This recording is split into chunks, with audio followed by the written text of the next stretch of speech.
Welcome, everyone. Good evening, and welcome to your weekly CMLL post show here at BC Wrestle Pod.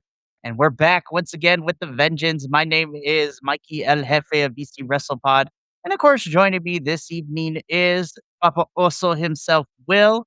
So I'm happy to have you back, and I appreciate you waiting for me to get my life together, apparently. Me. It's all I appreciate it nonetheless. But we are here once again. We took a week off last week because I was off having adventures in Salt Lake City, but here I am. And we are here to do another double episode of CMLL. So we got lots of things to talk about, 2 episodes of to go over. And at this point, y'all already know the drill. You can catch us going live wherever, whenever, throughout the week. Social media is at BC WrestlePod. Merchandise at our shop, bcwrestlepodshop.fourthwall.com. And if you want to donate to help pay for pay-per-views and stuff like that, we have a little coffee bot. So yeah. So alrighty. I'm not gonna waste no time because we got we got 2 shows worth of stuff to talk about. I'm gonna say this. It seems that every time we do a double header, like I don't know what's going on in the waters of CMLL, but we really be out here. There was so much name calling these 2 episodes between people, especially the Amazonas. I was like, the girls are really fighting, which I I cannot know. wait to talk about it. I was just like, I love watching people get cursed out in Spanish. It's great. It really is. And we'll get into it, but there's just something about being cursed out in a foreign language that just makes it so, oh. Yeah. Agreed. So yeah, and we're also going to talk about it. We had a lot of title changes these 2 episodes too, so we're going to get into all of that. So we're gonna kick things off. So we're going to start with the episode that took place on Friday, June 26th.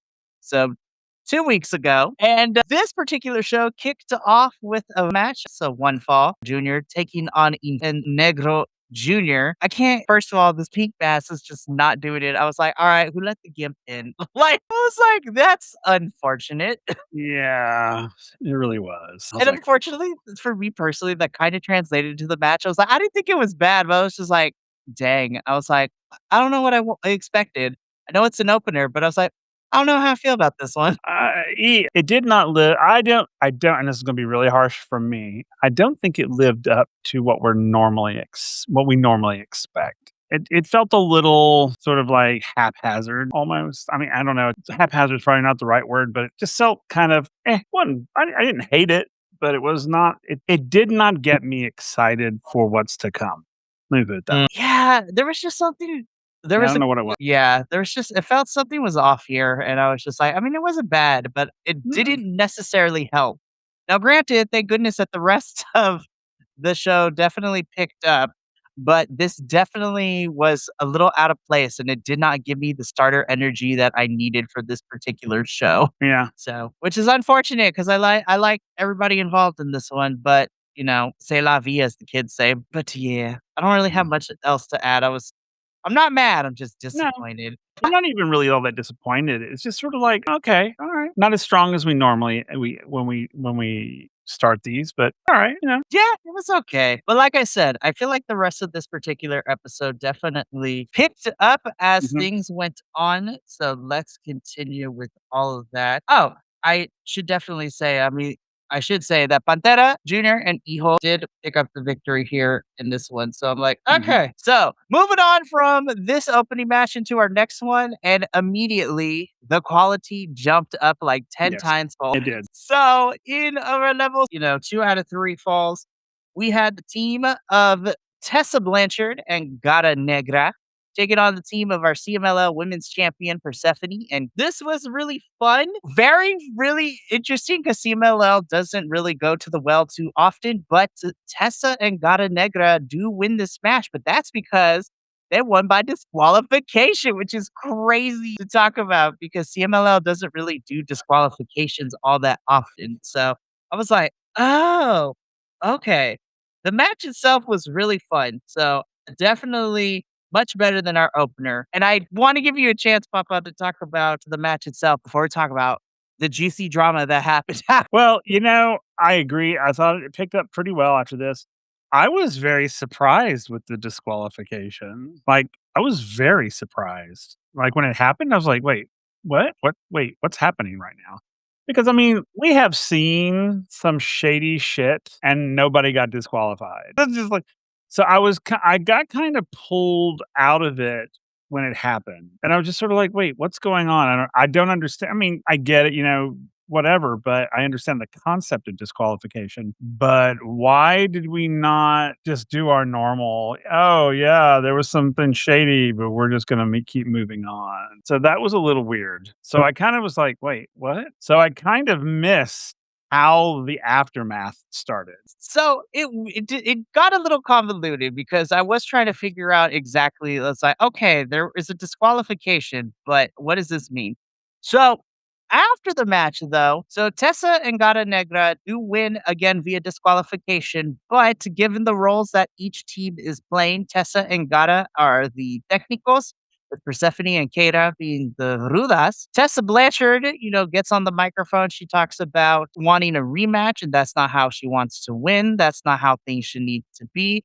And that as somebody who has chosen to be here, full time, like me and Radio Will talked a couple weeks ago that Tessa requested and was granted her release from TNA. And so now she's here in CMLL full time. She wants a rematch. And I was laughing so hard because Persephone just absolutely just called her every name under the sun in Spanish. The most craziest part, and this is not even a curse word, but it has been a hot minute since I heard the Spanish, the Spanish equivalent of a dumbass and I was just like, oh, that's exactly what Contessa is. I was like, oh Mhm, my God. girl. I was like, talk your shit, Persephone. All right. That's my girl. We love Persephone in this household. Yes, we But because of all this that happened, that we would get a rematch that would be happening the following week. So it kind of helps that we watch both of these shows in tandem because we didn't have to wait too long. So this sets up the rematch that would be happening in the second episode that we're going to talk about. But again, really interesting to see the disqualification come into play, a little bit of some promo work afterwards, and then sets up a rematch for next week, which we're going to talk about in a little bit. But definitely the show picked up from here and it kind of kept on going from all of it. So from here, we get into our third match of this particular episode, which again, the teeny one side is always very interesting, and we're gonna get into them in a little bit. But in a relevo, which is set for, we have Los Dragones, which is Dragon Rojo Jr., and Dragon Legend taking on again. Like, I swear they're just picking anybody to pair with the Villanos. You have Villano Tres Jr. We still got the whole Yellow Submarine, Sergeant Pepper aesthetic guitar coming in. I was just like, what is happening? I don't know. It was weird. This was a weird match. I didn't dislike it. I enjoyed it, but it was weird. And I love me some Bob, but sometimes I just go, "Why are you here?" I mean, he's great. I love him, but this felt very much like one of these things is not like the other. Nope. And I was just like, I mean, yay, but why? It's just like, all right. I mean, I'll trust the process, but I was a little scratching my head on this one. Right. And again, like the crowd loves the Villanos, in which I love the Villanos, but every time we see them in trios action, we're always pairing them up with like some random Random person. person. I was just like, what is happening? And so, I mean, all to say this, the match itself was fun, which is not that hard given that what we started with to where we were in the show. It's like, it's not that hard to be more entertaining. But also, CMLL, I feel like CMLL is doing this on purpose. They're just like, how can we mess with Mikey and Will for their show? I'm like, you know what, CMLL, you're doing a great job because you're making me ask questions. Yeah. Like really, like, what the hell questions. Exactly. Well, and then this is another match that we had some promo afterwards. So, and the Villanos win this match. We had a little bit of back and forth on the mic action with Rio and Junior, which, essentially turns into that they agree to a match happening next week. I was just like, what in the Western television wrestling program am I watching? I was just like, is there a television deal I don't know about? Because this feels very like TNA, NXT coded where somebody talks, like, we get a promo off, and we get a match set for next week. I'm like, oh, okay. It's So weird. I know promos are a thing across, like, any promotion in any language. It's just really weird that because CMLL has been doing it a little bit so far this summer. I was just like, it's very weird to have promos set up matches for, like, next week. I'm like, I mean, I'm gonna be watching anyways, but I was like, it's jarring to me. I'm not used to it, I guess, is what the best way to put it. Yeah, it's just weird. It was weird. This particular episode was weird and it set up a lot of stuff. But after this match, we get back into the regular scheduled programming where it's just lucha libre flying bodies everywhere because in this particular match, we have the team of Chef Star Jr. and Star Black taking on Galeon Fantasma, which is Zandokan Jr., Defunto, and Furia Roja. And this was your standard CMLL affair. No promos, no setups, no disqualification, just lucha libre bodies flying everywhere. Yep. I was like, yes, something that Yeah. I actually am familiar with. Yeah, I know. I was like, "Yeah, okay, all right." So now we're into it. I was like, "Okay." So I guess the first two were just warm ups. I don't know, but yeah. This was great. I love this. Of course, I love the Defunto. I love Defunto. We love our lucha zombie in this house. Yeah, absolutely freaking love Defunto. Truly, I love him. So I enjoyed this match quite a bit. Oh, 100%. And again, this was your standard CMLL Friday show feel. Really great stuff. And Galeon Fantasma would pick up the victory for this one. And I was like, yes. Alrighty. We got two more matches to talk about. And this is where also some things happen because we get this tag team match set up. This is a level. This is Flip Gordon and Titan taking on the team of Volador Jr. and Hechicero, this match was also really great. I was like, I like seeing Flip Gordon on my TV, on my computer screen, TV screen, whatever, same thing. I like watching Flip. I like Titan. I like everybody involved in this match. Very dominant performance from Volador Jr. and Hechicero in this one. I was like, wow, and we're going to talk more about that in the second episode because I'm also not used to seeing like, when we get these 2 out of 3 falls matches, I was like, "Oh, damn, it was a clean sweep." The other team didn't even get a chance. I was like, "That's cool. I actually like that." But yeah, Volador Jr., Hechicero, like, Titan and Flip Gordon, they definitely put up a fight, but damn, Volador and Hechicero dominated the majority of this match. They did. I was like, "Wow, all right," which I was okay with because I love Volador Jr. and I mean, don't get me wrong, I love the other guys too, but I love when George and Etchesetter are in the ring together. I just love the destruction they cause is just Yes. fantastic. Volador Jr., Hechicero, chaos is about to ensue. So, speaking of Volador Jr. and Hechicero, their dominating performance helps them pick up the win. And again, promo time because Volador Jr. challenges Flip Gordon to a match for the CMLL World Historic Middleweight Championship. Flip Gordon's like, okay, let's do this tonight. And Volador Jr.'s like, nah, we're going to do it next week. So at this point in this particular episode, this sets up a title match where Volador Jr. will be challenging Flip Gordon for the CMLL World Historic Middleweight title. I was just like, damn, we just making title matches out here. I was Yep, like, all over. okay. I was like, yo, this show, I was just like, is there a pay-per-view I'm not aware of? Like, what's happening? I know, right? It feels like a go home angle. It's just like, we're going to fight for this title at the pay per view. I'm like, but CMLL doesn't have pay per views, you guys. What are we doing? Which I'm not mad about because I'm like, hey, No, not championship at all. matches, I'm cool with that. Yep. Well, speaking of championship matches, though, our main event for this particular episode of Yeterness, this is ROH. So this is for the Ring of Honor Tag Team Championships. The challengers, Stico and Mascara of El Sky Team, taking on the champions of LFI, which is the Beast Mortals, and AEW Ring of Honor star, Mr. Sammy Guevara. Once again, Sammy Guevara actually, being an actual dick out here taking selfies in the middle of the match. I was Yeah. like, Samuel never changed. This was actually okay. So we talked about this a couple of weeks ago where the Villanos versus LFI for the ROH tag titles didn't mean anything because one, we knew the Villanos weren't going to win. Number two, the stakes weren't there. It wasn't really built up to, oh, they actually have a shot. Now, when I saw that we were facing for the titles, I'm like, okay, I am more 50-50. This can go either way to see what happens. And sure enough, it did. We had an incredibly fun main event. And when the dust settled, Bistico and Mascara are your new Ring of Honor Tag Team Champions, baby. I was like, woo!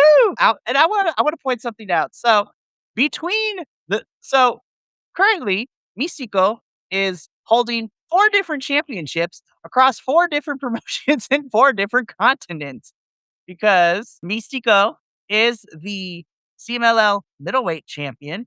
He is now a Ring of Honor tag team champion with Máscara Dorada. He is a IWGP Junior Heavyweight champion, so that is the like cruiserweight division of New Japan's division. So like your high flyers. He is a tag team champion in Japan with El Desperado. And I believe he's also still MLW middleweight champion as well. So Místico is rocking 4 belts across 4 different continents. That is so funny. I swear, Místico doesn't. The breaks do not exist for Místico. He is out here wrestling every chance he gets, like every day. Yeah, he's just go, go, go, go, go, go, go. I mean, I guess you kind of have to being in his position, That's true. but yeah, go Mystical. Yeah, and Sky Team, my Honor champions. I was like, woo! I was like, thank God. Now, because Místico and Mascara can actually travel to the United States, now we can actually put the Ring of Honor tag team titles back on Ring of Honor television. Yep. It's not Beast Morto's fault. Stupid visa issues. I'm That's telling funny. you, visa issues are ruining wrestling. Thanks, current political administration. Yep. We can be here for hours to talk about it, but that's not We why we're could. here. No. I have to say, I didn't hate this first episode of CMLL, but it definitely felt like an art kid project. It was like we had different things happening. It felt very Western in this episode in terms of like what I'm used to seeing like on DNA or NXT. I was just like, very weird. I'm not mad at it, but it took me a little bit to get into it. Me too. It So that- wasn't our typical, like starts off strong at the beginning, ends on a strong note. It started off kind of okay, and then it picked up towards the end, and then it ended on a really great note. But yeah, it really started off slow. lots you of know? lots of after match promos and setups. I was just like, oh, okay. So I'm like, oh, so this is gonna be interesting. So yeah, this first episode definitely felt a little out of place. Still enjoyed it, but it definitely took me a little bit to get into. Now, the second episode, though, this brought us back to what I'm used to from CMLL. I was just like, yes, okay. So we did a lot of setup, and this episode was just go nonstop. And that was essentially very true for what kicked off the second episode that we're going to talk about, yeah. which was the Friday, July 3rd edition. Now, in our opening match for Level Ida, we have the team of Magia Blanca and the boys, well, Magia Blanca's students and from the Escuela tournament, the Escuela boys of Tornado and Rey Pegasus, taking on the team of Virus Negro Jr., which I was like, oh, yes, back to what I'm used to. And bodies were flying everywhere. Yes, this was great. I was like, okay, this made up for the previous episode. I was like, yes, this is what I lived for. Give me this. Give me more. This was so good. It was such a good Yes. opening. Oh, absolutely. This is exactly what we needed. And I'm like, thank you, CMLL, for going back to, what we're used to in terms of like the formula that we're used to, which I love and I'm very appreciative. So again, nonstop action. I have to give Vitas his flowers because of the fact of, him wrestling for as long as he does, as long as his career has been. It has been fantastic, and he still got it. And this was really fun to watch.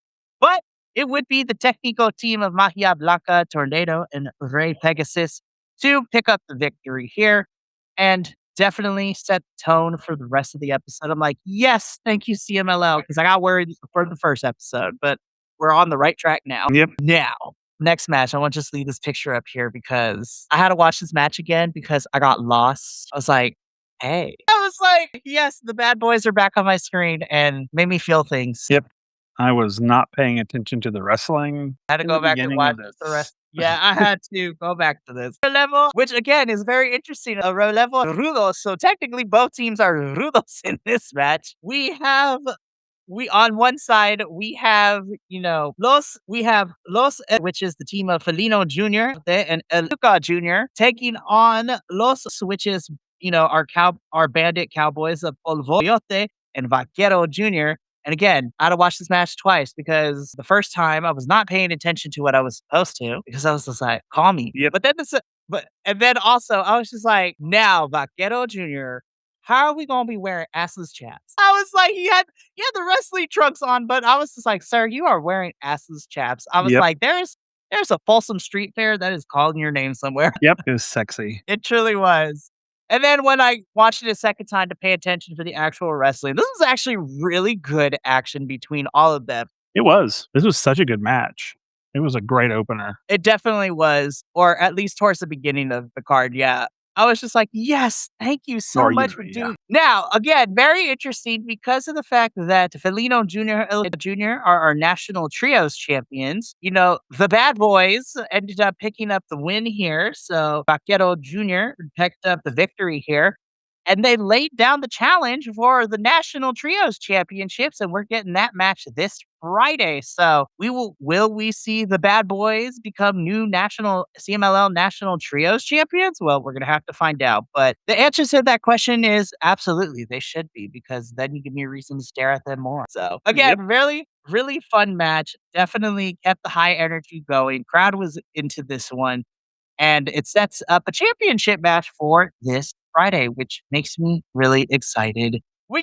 Now we get into our third match of this second episode, which again, we just out here pairing anybody up at this point, but this is a continuation of what happened in the first episode because we have a Relatio, Dragon Jr. and Star Jr. taking on Barbaro Cavanario and Zandokan Jr. Now, Barbaro and Zandokan make more sense though to me, in my personal opinion, as a tag team because they have paired up before. And so I'm like, okay, this makes more sense. Again, really fun match. And Zandokan, again, going back to what I said earlier in the first episode, like Barbaro and Zandokan just absolutely decimated the Dragon Rojo Jr. and Star Jr. Yeah, they did. I was like, it wasn't even close. Oh, I agree. I was just like, "Dang." You know, and the funny thing is I thought this was just gonna be sort of like a meh match, you know, sort of a, "Okay, that was fun." But I actually really enjoyed this match. I did Like, too. I was like, this is actually a really solid match. And like putting it in the middle of the card, this was fun stuff. Absolutely for sure. Now, of course, like I said, then Zandokan Jr. decimated and dominated for the good chunk of this match, which led to their victory. But again, we were not done because Barbaro used the ropes as leverage to pick up the win for his team in this match. And so we're running it back again this Friday with like just absolutely no like, I believe the translation for the match, which we'll talk about in the preview, is like no disqualification. I was just like, I don't know what that gonna look like, but it's gonna be fun. I know. I think so too. So now, CMLL, I have to give you kudos because normally when we get Amazonas action, we put it towards like the front of the card. But kicking the second half of the card right off is where we set is the what our rematch from last Dude. episode. So Tessa Blanchard and Gata Negra versus Persephone and Kate, and they came in and went harder than the last episode. You can Mm. feel you can. This truly was the girls are fighting. And I think one of them might be bleeding. Oh, you could feel it in this match. To me, it felt like 2 rival gangs going at each other. I was just like, "Dang, that's crazy." Yeah, like, and what makes this match very interesting too, because for the like Tessa and Persephone, like at least from what we've seen, they got beef on screen. And Gata and Keita have been fighting each other since they both got to CMLL not too long ago too. So put these two together, high flying, hard hitting, Tessa and Negra would win this match. And they actually won. No shenanigans, no disqualification. They won with the score of 2-1. And because of this, Tessa challenges Persephone to a championship match for in the future, and Persephone accepts. So at some point, we're going to be getting Tessa and Persephone for the CMLL Women's Championship. And I was like, ooh, yes. So down the line somewhere, we're gonna get this match, and it should be a lot of fun. But the Amazonas definitely delivered for this one of the stronger matches of the second episode, which was really hard because I liked all the pretty much all the matches for the second episode. So, but the Amazonas brought it as they always do. But we kept the energy going and we kept the surprises rolling because then we get into our fifth match of the evening, which is the aforementioned championship match for the World Historic Middleweight Championship. So Flip Gordon defending the title against Volador Jr. And I'm not even going to like dance around the issue. I'm gonna just get straight to it. But also, we have a new historic middleweight champion as Volador Jr. is able to pick up the victory and defeat Flip Gordon and is our new champion. I'm like, yo, crazy. Yep, that was exciting, and I was actually very happy for Volador Jr. too. So I really enjoyed this. I'm trying to remember if it was the first episode or the second episode. I did keep my eye on Volador's ring gear, and I was just like, I think it was the first episode. I was just like, you're not necessarily wearing wrestling shorts, but it's also like, it's like a wrestling singlet, but like, it doesn't go on the calves. It just looks like, I was just like, it's giving me Borat, and I don't know how I feel. Yeah, that is funny. I was like, I'm not going to complain though, because what I saw was great. I was like, It was oh, very okay. nice. Yeah, for But show. I was just like, "Oh, okay, is that what we're going with?" I'm not mad, but no, but I am happy for Volador Jr. So, Volador holding the championship is gonna be fun, and I'm excited to see where this goes. But yeah, him and Flip put on a hell of a match for this one. Oh yeah, it was good. It was so good. So, I'm excited to see what happens next for both of them, but this was a great one. And then again, crazier things happen too, because in our main event, we have, a traditional 3-on-3. This is no. So this is Místico and Máscara and Atlantis Senior, which I was like, now Atlantis, I love you, but like, what? I was like, so random. But I'm not mad because he definitely kept up with the kids. But Visa and Atlantis took on Hechicero and held that the man like ended up getting pinned in the final pin. I was like, oh. So that's interesting because we rarely see Mystico get pinned, period. I did it. Oh, I was like, oh, okay. And because, Edge win with Ramos Chavez pinning Sky Team, they get on the microphone and they set up. They're challenging for the Ring of Honor tag team titles this upcoming Friday. I was just like, okay, this is kind of exciting. I'm here for this. Yeah, I agree. Like, keep me on my toes, CMLL. But this was a really fun main event. This had everything that I wanted. Again, you have high flying action, Atlantis Jr. showing him why he is a vet of the sport. Echiseto, like, just fighting 15,000 ways to try to pin you and like break your back in the process. Yep. This was really fun. And honestly, I was like, this second episode for CMLL definitely was a return to form. I was like, yes, just give me the flips and we're good. Yeah, indeed. So good. So exactly. So, speaking of which, let's talk about what's coming up this Friday. So, just to give everyone a full spoiler, and Will knows this, but at the same time, this is the last time I promise for the rest of this summer and hopefully for the rest of this year. We will not be having a show next week because even though I'm not going as far away this time next week, I am turning in my adventure in Salt Lake City into being a camp recreation director for a whole entire week. So there will be no shows next Wednesday, which means when I come back from camp, we're gonna have another double episode. But I still want to cover and preview what's happening this upcoming Friday on CMLL because it is getting wild and crazy out here, y'all. Because we have some really fun matches set up for this upcoming Friday. So on this upcoming episode of CMLL, so we are specifically talking about the July 10th edition. I swear I can count. The July 10th edition of this is what we got. So, kicking things off in our primera lucha, we have our not the micro, we have the mini estrella coming into action. So, we have full Metric and Pedro de Acero taking on Picador Jr. And it's been a hot minute since we've seen Bill, so I'm excited to see him again. So that should be fun. Then in the Segunda Lucha, this is our first championship match of the evening, and it's for us. So the National Trios Championships on the line as Felino Jr. El Jr. will be defending the titles against, the Hot Boys, El Vaquero Jr. So we'll see what happens here. Then Lucha in Sensia, so I think that's like no DQ. Star Jr. and Dragon Rojo Jr. will be taking on Zandokan and Barbaro Cavernario. So no escapes, no nonsense. So this should be fun. Then in our fourth match, we have our favorites, Johan and Flip Gordon taking on Ultimo Thor Jr. And coming to us from MLW here in the States is Mr. Equal. So I'm excited to see him. And again, the Grand Prix is coming up in August. So we're just getting people coming and visiting, which is apparent in our Lucha semifinal match, which is touted as an international one-on-one competition between Blue Panther and AEW star Claudio Castagnoli. And then in the main event of the episode, for the Ring of Honor Tag Team Championships, Místico and Máscara Dorada will be defending the titles against Angel. This is going to be some fun stuff, good action. It's going to be good. And we'll be covering this episode as well as the July 17th edition in 2 weeks. So this is going to be fun. So that's going to be it for us here at Los Lucha. I'd like to thank everyone for staying up late with us as we had a bit of a late start. But I appreciate everybody here. But me and Papa also are going to get up on out of here so we can hang out for a little bit.